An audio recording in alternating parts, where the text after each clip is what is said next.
Let's suppose this blank screen stands for a part of the world in which a war is going on. This is the enemy's zone of the interior, which contains the manufacturing plants which produce the materials of war.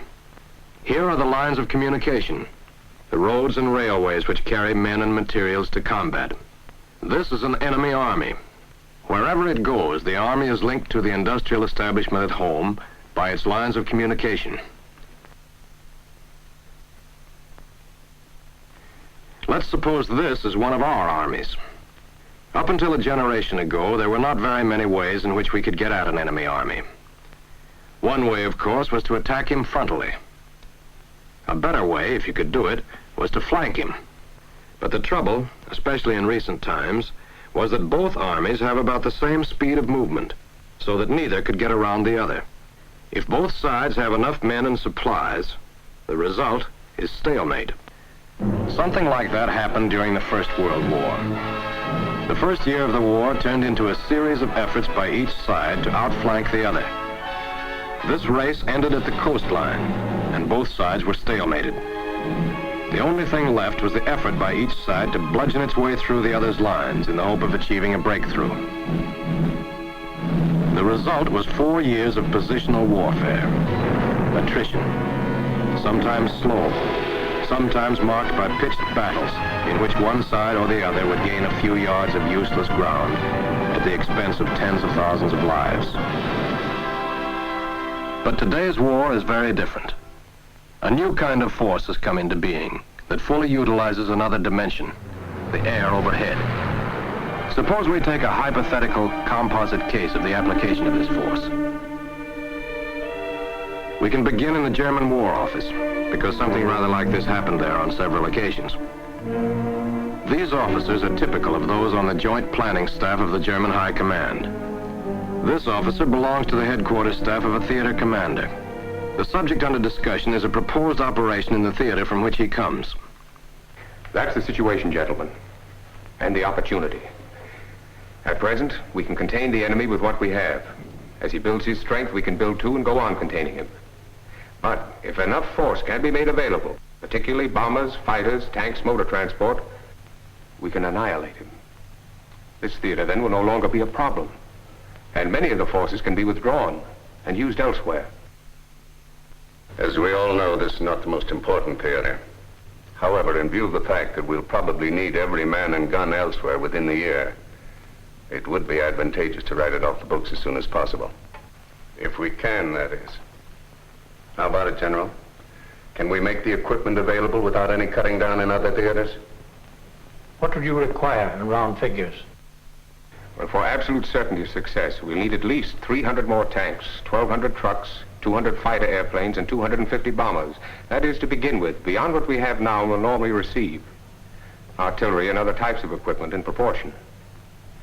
In addition, to maintain our strength when the campaign has begun, we'll need 50 fighter airplanes and 50 bombers a week. Our situation in trucks and tanks is good. We can supply them without difficulty. In airplanes, the problem will be fighters. How about that, General Greiner? We can supply the fighters by allotting the expanded production of 2 fighter assembly plants. We expect to get a little better than 75 additional fighters a week from the 2 plants. If we allow you 50 a week, you'll have your initial 200 in a month.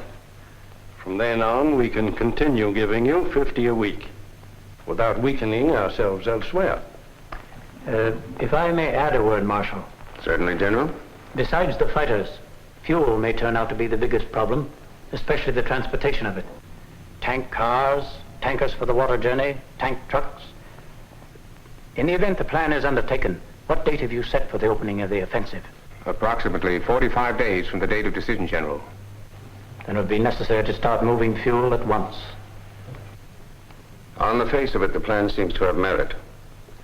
If no fundamental objection appears when the details have been analyzed, it will be presented to the Armed Forces Operations Staff, which will submit it to the leader for final decision.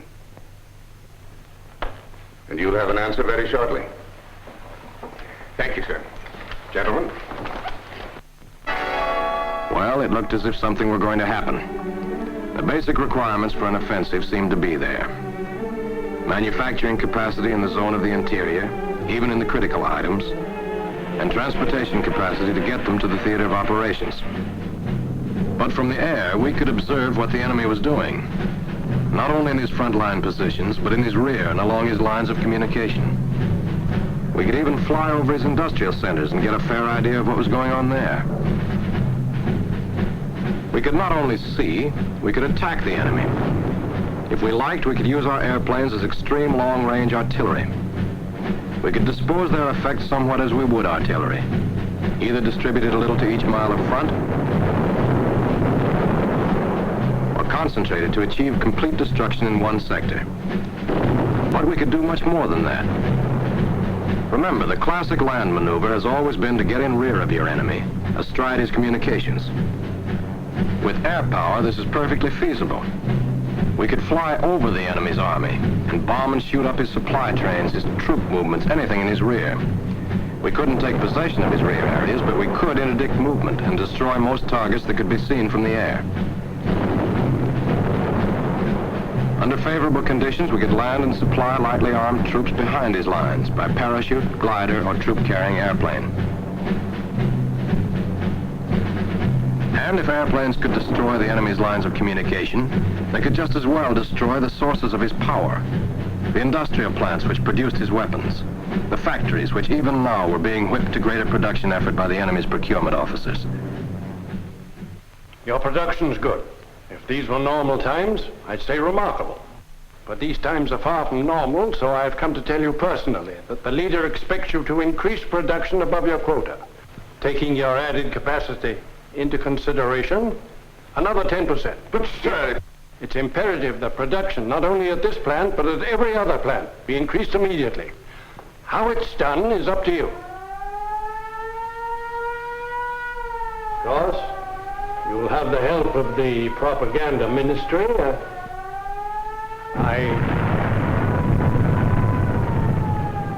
Well, where are your shelters? This was something new in warfare, a new military objective. In every other war, the enemy army had to be defeated in battle before you could get near his source of power. Now it's the other way around. You could destroy his industrial establishment in order to weaken his field army. You remember, the fighter airplanes for the offensive in this theater were going to be supplied from added production back home. Well, part of that added production had just been subtracted. This makes it rather awkward. Unless we have all the fighter protection we expected, the risk will be a good deal greater. Does it make so much difference, though? We'll still get 10 more a week than we had, and we still have 200 more than we had a month ago. it simply means we've lost our insurance. If things go well, it's fine. If they don't, it's more difficult. However, I do agree with you that the risk is worth taking. Naturally, we wanted enough to make success certain. Now, it's not certain, but it is certainly probable.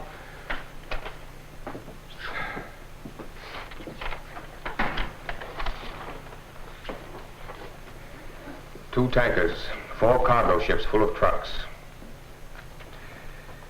There goes some more of our insurance. General, it seems obvious that our situation is being changed by events outside of this theater. Well, what would you suggest? There would seem to be 2 alternatives. The first is to postpone the entire operation for some time. The second is to take the offensive as planned, but on a more limited scale, both in space and in time. After all, we are stronger than we were. If we don't succeed completely, we can break off the attack. Bombing some factories and supply ports hundreds of miles from home made a difference in the enemy's plans. His margin of safety in equipment and supplies was already gone, or nearly gone. And don't think that advantage wasn't exploited.